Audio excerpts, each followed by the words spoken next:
Добар ден. Вести на Канал 5 во 18 часот, во нив ќе гледате. Тоа што се очекуваше се случува. Таравари се враќа кај Ахмети. Премиерот му порача. Можам само да му посакам среќа и се надевам дека ќе имаме една завршна следба во текот на следната недела. Интегративците задоволни. Мислам дека одлуката на Таравари да го крене гласот против ова понижување на вистина храбра одлука. Што се крие зад последните закани на ДУИ? Попуштање на трпението. Кој е мотивот за стимулирање на етнички тензии? Сакат со по секоја цел да бидат дел од власта. Скопјани секојдневно ги кршат автомобилите од дупките на мостот Обединети нации. Надлежните не реагираат. Како да им се олесни секојдневниот живот на децата со атипичен развој? Родителите со апел. Одиме повторно на преглед, да вадиме потврди вакви или онакви или не знам какви.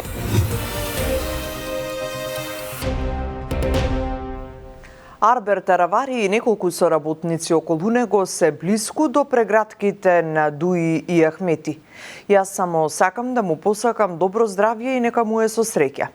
Ова денеска го изјави премиерот Мицкоски, според кого веќе е известно дека министерот за здравство излегува од владата и продолжува со партијата од Мала Речица. Во меѓувреме Бујар Османи со нова констатација. Ако се чепне законот за јазици, тоа ќе биде дефинитивно крај на рамковниот договор, односно состојбата ќе биде како пред 2001. Михајло Видимлиски. Премиерот Христијан Мицкоски следната недела очекува завршна средба со министерот за здравство Арбен Таравари, со што потврди дека Алијанса за албанците излегува од влада. Според него, одлуката на Таравари и Малкумина било да се врати, како што рече, во прегратките на Ахмети и Демократската унија за интеграција. Господинот Таравари и неколкумина околу него се одлучени да се вратат во прегратките на Али Ахмети и Демократската унија за интеграција.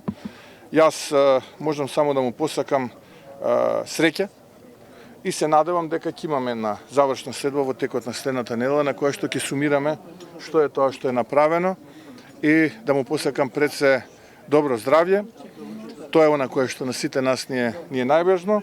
Морам да кажам дека најмалку што очекував е да се врати назад во прегратките на Али Ахмети и останатите, но тоа е сепак негова одлука. И убеден сум одлука на Малкумина и дека тоа не е одлука на членството на Алијанса за албанците и на голем дел од луѓето кои што се дел од оваа влада. Иако средбата која Таравари и Мицкоски ја имаа пред 10 дена во влада беше оценета како конструктивна, лидерот на Алијанса за албанците синоќа, како што пренесоа дел од медиумите, изјавил дека е подобро за неговата партија да биде во опозиција, но и дека нема намера да стане дел од Европскиот фронт предводена од ДУИ. Денеска пак подпредседателот на ДУИ Бујар Османи во интервју за Радио Слободна Европа рече дека за него одлуката на Таравари е израз на храброст, бидејќи владата е моноетничка и нема легитимитет меѓу албанците. Мислам дека одлуката на Таравари да го крене гласот против ова понижување на вистина храбра одлука, ова антиалбанска политика на владата е директно на штета на основниот македонски интерес, зборам за македонски интерес како македонски народ, тоа сум убеден. Премиерот Мицкоски пак не сакаше да ја коментира изјавата на Османи. Мислам дека нема потреба јас да го коментирам тој човек. За најавите на господинот Ахмети за дека може да има земјотрес. Ако мисли дека со тоа што дел од раководството на Демократската унија за интеграција, кое што во минатото е осомничено дека сторило кривични дела, е допирање, односно задирање на правата на албанците, не, тоа е задирање и борба со криминалците. Се надевам дека тој не се идентификува со нив. На прашањето дали разговара со други партии за влез во влада, Мицкоски одговори дека владата е стабилна, има силно мнозинство во парламентот и е фокусирана на реформската агенда и испорака на проекти. Дали ваквиот развој на настаните во владата и напуштањето на Таравари на коалицијата е очекуван? Која е позадината на заканите на ДУИ за како што велат крај на трпението? Размислувањата за овие прашања од политичкиот аналитичар Љулзим Фаризи. Многу е важно да се кажува дека не може непринципиелна политика да се води во владата, односно ти да бидеш владин функционер, а да соработуваш со ДУИ, а второто, односно со политичката партија која е во опозиција, и второто ти да бидеш министер од едно од најважните ресори во државата, односно во владата, а во меѓувреме да кажуваш дека граѓаните, 70% од албанците мислат дека владата не е по праведен пат.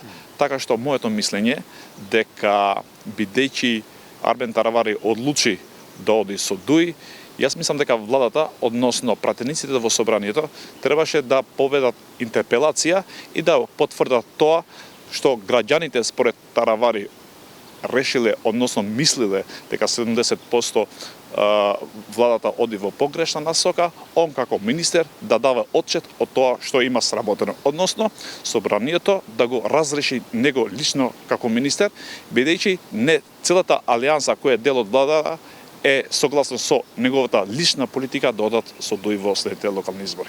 Тоа зависи од исходот што ќе биде во влада, дали то него лично ќе го разрешат како министер, а затоа јас сум за идејата тој да даде отчет пред пратениците во собранието, односно со една интерпелација.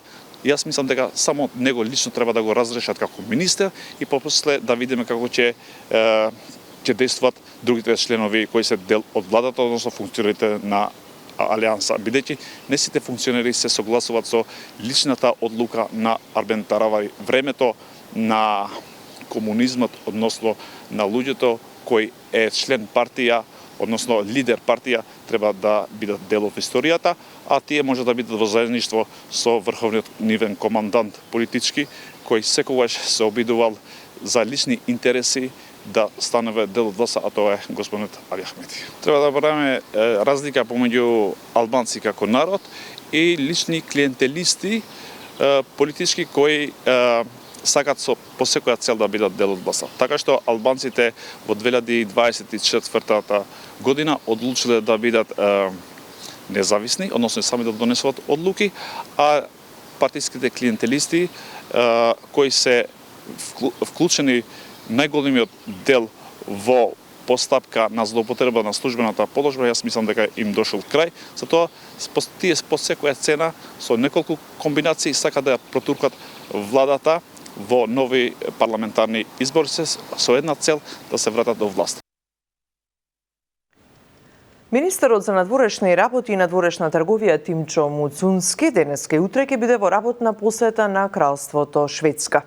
Во објавата Муцунски вели дека посетата ја започнал во црквата Свети Наум Охридски, со што станал првиот министер за надворешни работи кој присуствувал на утринска литургија и остварил средба со представници на македонската заедница во овој дел од Шведска. Во текот на денешниот и утрешниот ден престојувам во работна посета на Кралството Шведска, пријателска земја со која не поврзуваат одлични билатерални односи, стабилно партнерство и цврсти врски преку бројната македонска дијаспора, вели министерот Муцунски. Шведска е долги години принципиелен поддржувач на политиката на проширување, но да видиме и да за оние иницијативи кои што се дополнително значени во делот на билатералните односи, во делот на засилување на трговската размена. Има неколку шведски инвеститори кои што се присутни во државата, но сметаме дека тука може да се направи уште повеќе, така да како и сите наши посети кај земјите членки на Европската унија секако примарен фокус не се оние политички приоритети, но секако не ги занемаруваме и другите клучни прашања во билатералните односи.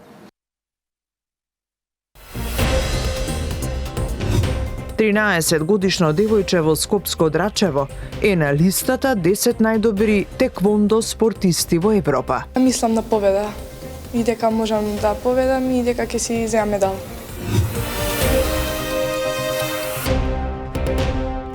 Во вторник кривичниот суд треба да ја изрече пресудата за сообраќајката во која на Партизанска во Скопје животот го загуби младата Фросина. Порочиштето пред 2 дена таткото на трагично загинатото девојче Тодор Кулаков изрази незадоволство поради тоа што според него законите во земјава повеќе ги штителе сторителите на кривичните дела отколку жртвите. Ние како семејство сме целосно исфрлени од овој од случајот. Дури и ако ти убијат дете, родителите во она што значи главен случај според ваквиот закон воопшто не се дел од предметот и немаат право да учествуваат, ниту пак право на контрола на било што, дури ниту на увид, и зависат само од добрата волја на институциите. Менуваме тема. Скопјани мака мачат со мостот Обединети нации на Партизанска, кој е буквално со дупка до дупка. И покрај сите апели да се санира состојбата, еден од најфреквентните мостови во метрополата е во се полоша состојба. Зова Јорданчо Цветановски. Мост Обединети нации, изграден уште на крајот на 60-тите години на минатиот век. Тој е еден од најфреквентните во Скопје, кој ги поврзува населбите Влаја и Карпош 4, но со години стои пред нови предизвици. И покрај тоа што мостот во минатото беше делумно затворен за пешаци поради санации, сепак неговата состојба е понатаму и загрижувачка. Нерамни делови по бочните страни, искорнат асфалт кој представува сериозна опасност за автомобилите, кои со крајни маги се обидуваат да ги избегнат, а ова е нивното секојдневие. Дел од граѓаните се жалат на состојбата во која се наоѓа мостот.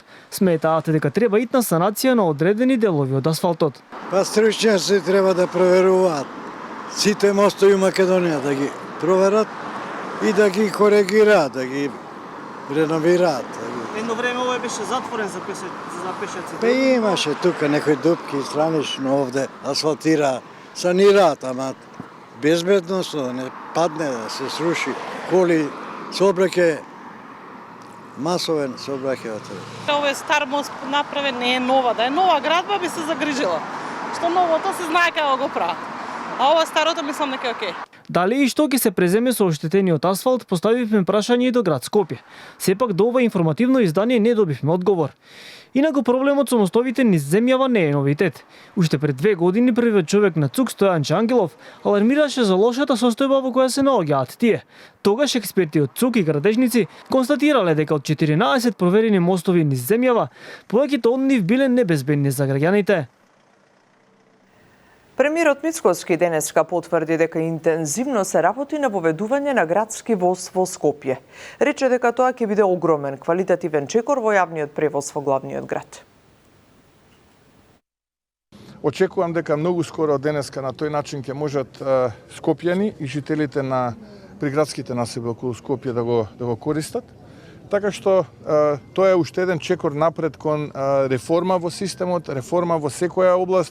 За жал многу треба да се реформира, не многу, се.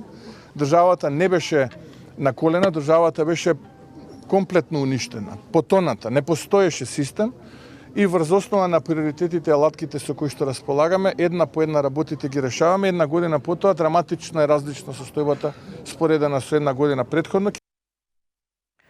Од СДСМ и денеска побараа соодветна правда за трагедијата во Кочани и ја повикаа владата да го поддржи нивниот предлог закон за поддршка на семејствата на загинатите и на повредените во пожарот. За трагедијата во Кочани мора да има правда, одговорност, но и институционална државна поддршка на сите на кои што им е потребна и неопходна. Во Социјалдемократскиот сојуз на Македонија веруваме дека кога станува збор за солидарноста и за човечката грижа, не смее да има партиски разлики, ниту политички поделби. Затоа, уште еднаш ги повикуваме пратениците од владеачката партија да го преиспитаат својот став, да се издигнат над политиката и да дадат поддршка за ова законско решение. Нов скандал на повидок од страна на член на СДС, кој пред 2 дена бил фатен со дрога. Ова е обвинувањето кое денеска на пресконференција го истакна од ВМРО ДПМН. На 9 мај 2025 година, од информации добиени од свиркач, бил уапсен Слаѓан Марковски од Гостивар, активист на СДС, кој бил фатен со 12 пакувања кокаин и кеш. Ова е веќе сериозен проблем во редовите на СДС. По Јон Фрчковски, Андон Стојков, сега повторно член на СДС, Слаѓан Марковски, фатен со 12 пакувања дрога. Филипче нема каде да бега и да се скрие. Во Скопје се одржаа беломорските видувања, каде што македонците по потекло од егејскиот дел традиционално се собираат на овие средби. Порачаа да се обединиме, бидејќи со тоа ќе се придонесе за појасна и посилна иднина на Македонија. Настанот по четврти пат оваа година станува традиционален беломорски видувања, настан на кој минатата година и ова се собираме околу 500, да речем, ајде, гости по потекло од егејскиот дел на Македонија, со цел да се одржи во живот егејската приказна и се она што им се случило на македонците по потекло од егеот, да се извидат луѓето па и малку да се забавуваат.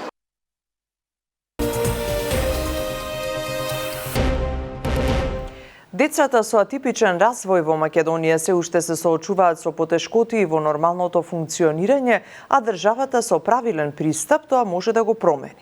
Денеска во градскиот парк во школка се одржа настан за зголемување на свесноста за лицата со атипичен развој, како и нивно прифаќање, почитување и инклузија во општеството.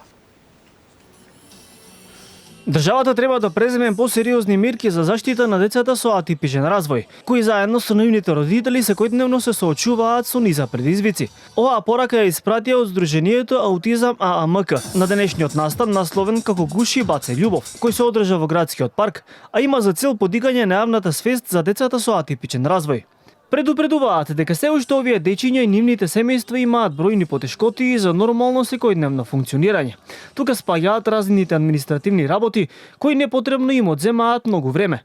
Колку и да сакам да кажам дека генерално е општо или има подобрување во тој поглед, сепак има уште многу недостатоци за кои што најубаво и најубаво ќе ви кажат самите родители кои што се тука и сите оние кои што се подиректно засегнати со оваа проблематика. Ние Сдруженијето и сите овие што се тука денес дојдени, на овој начин даваме придонес, каде што сакаме да покажеме и еве како што штоме 6-та година, веројатно сме на одлична патека за во тој поглед, да покажеме и докажеме дека сите деца имаат едноставно право на нормално секојдневие. Нормално секојдневие каде што секој е поканет на родене, каде што секој е почитуван, прифатен и вклучен едноставно онаков како што е. И родителите на децата со попречености велат дека најголем проблем имаат со институциите, особено при вадење на одредени документи. Поради тоа, тие мора да отсуствуваат од работа и да земаат слободни денови. Тие се разочарани и од политичарите, кои како што велат, се сеќаваат на нивните предизвици само во предизборни кампањи. Од институционална поддршка примаме само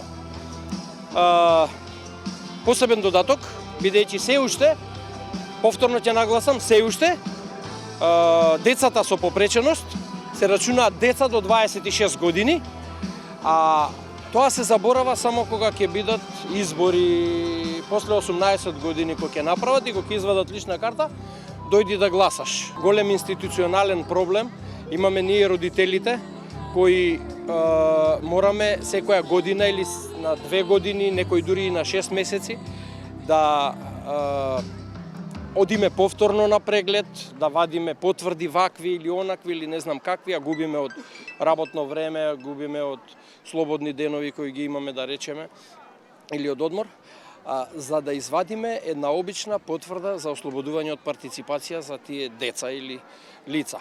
Освен дечиња со атипичен развој, на денешниот настан присуствуваа и дечиња со типичен развој. Тие заедно со нивните родители се дружеа меѓусебно и испратија порака дека различностите треба да не поврзуваат, а не да не оддалечуваат. Многу често јавноста во земјава не знае доволно за спортисти кои со своите индивидуални настапи ја прославуваат Македонија на големи спортски собири. Мартина од Скопско Драчево е во првите 10 на светската ранг листа за теквондо. Приказната за 13 годишната спортистка ни ја пренесува Мирјана Мирчевска-Јовановиќ. 13-годишната Мартина Наумовска на светската листа е во првите 10 во боречката вештина теквондо. Таа е представничка на клубот за теквондо Феникс. Најголемиот успех за неја и нејзиниот клуб е што таа во последните 2 недели освои златен медал во Бугарија, Дупница Опен Е2 на надпревар. И тоа е прв значаен медал и за неја и за клубот од ЕГ турнири. Мартина 3 години тренира теквондо, се уште е кадет, но незе посебно што ја одвојува е незината психичка и физичка подготвеност. Последната борба беше вчера во Охрид, каде што доби уште една златна медалја. Упорна и вредна, со позитивна мисла. Успех ќе има. Психичката, за да можам да се сконцентрирам за борбата и да мислам што правам и да го слушам тренерот од позадина што да ми кажува и што да правам. И така да победам борбата. Имаш ли трема? Понекогаш малце. Како се ослободуваш од тремата? Па мислам на победа. И дека можам да победам и дека ќе си земам медал. Кога има надпревари, нема дружби, силни тренинзи, исхрана за да одржи килажа до 55 килограми. Најважно од се да се има верба и да се слуша тренерот, раскажува Мартина. Не искачам многу, само кога немам надпревари, тогаш можам да искочам, ама кога ми се ближат не искачам за да можам да идам на тренинг и што повеќе да вежбам, за да можам да успеам и да победам. Значи има тука жртва? Има. За тренерот Велјановски успехот на Мартина е значен. Одличен мотив како кадет да продолжи во иднина. За него секој успех од нивните членови е вреден и значаен. Мартина за нашиот клуб представува сега во моментот еден символ, каде што треба да градиме некоја иднина повеќе и повеќе, бидејќи во ноември ни следува Европското кадетско првенство, кое што ќе учествуваме сигурно. За медал не можеме да ветиме ништо, не сакам однапред да ветувам, но Мартина морам да напоменам дека има уште една година од кадет, каде што наредната година мене како тренер ми е цел да постигнем еден врвен резултат. За ова европско првенство, здравје Боже, се надевам дека ќе направиме добар резултат. Спортот е најважна дисциплина за животна лекција. Со порака Велјановски, боречките спортови даваат дисциплина, ред и начин како да се надминуваат сите падови во животот. Ќе се видиме во вечерните вести. Останете со Канал 5, имајте убава вечер.